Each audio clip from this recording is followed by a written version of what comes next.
Պարոնայք Ռոբերտ Քոչարյան, Սերժ Սարգսյան։ Կպական մի պատգամավոր առաջարկում է մի երաժշտական գործիք էլ դուք սովորեք, որ պարզ լինի, կարողանում եք միաժամանակ եւ նոտա կարդալ եւ ռիթմը պահել, ինչպես որ կարողանում է Նիկոլ Փաշինյանը։ Կպական պատգամավորին պետք է հիշեցնել, որ ռիթմի զգացումը ունի 0 նշանակություն, երբ երկրի ղեկավարը չունի կառավարման հմտություններ, երբ երկրի ղեկավարը չի կատարում իր պարտավորությունները եւ չարաշահում է լիազորությունները, անելով այն, ինչ վերապահված չէ սահմանադրությամբ։ Այո, Նիկոլ Փաշինյանը ունի ռիթմի զգացում։ Նա ռիթմիկ խախտում է սահմանադրությունը եւ պարբերաբար ազգային ժողովի ամբիոնից ցուցադրում իր վոկալային տվյալները։ Կպական այս պատգամավորն ասում է, նախկինները քաղաքականության մեջ դրական բաներ անելու հարցում ձախողել են։ Այո, նախկինները մի բանում հաստատ ձախողել են, որ ձեզ նմանները ի վերջո դարձել են իշխանություն։ Այո, Նիկոլ Փաշինյանը տաղանդավոր է։ Նա ոչ միայն տիրապետում է հարվածային գործիքներին, այլ նաև երկրի հիմքերին հարվածելուն։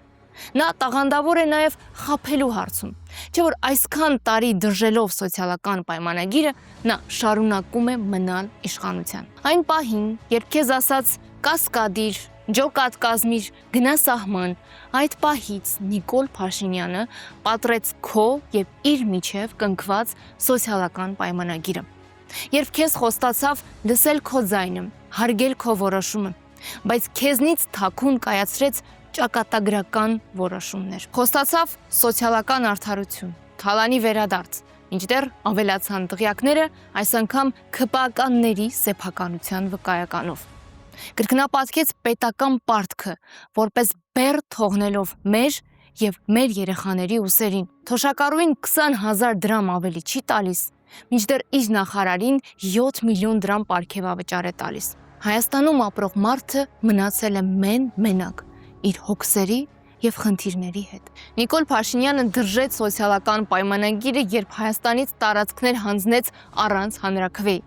երբ Հայաստան ներխուժեցին ադրբեջանական զորքեր եւ մինչ օրս չեն լքել։ Արցախում ապրում էին Հայաստանի Հանրապետության անձնագիր ունեցող մարդիկ։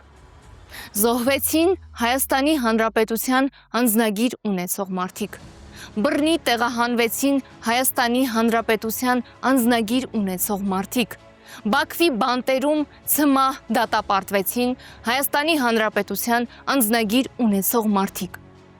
Այս իշխանության համար քո անձնագիրը թղթի կտոր է, իսկ դու տուգանքի եւ նախընտրական քարոզչության մատերիալ։ Դու շարունակում ես կատարել քո պարտավորությունները, վճարել հարկեր, մինչդեռ քաղաքացիական պայմանագիրը վաղուց խզել է քեզ հետ սոցիալական պայմանագիրը։ Ունի Նիկոլ Փաշինյանը ռիթմի զգացում։ Ասենք թե ունի, դրանից քեզ ինչ։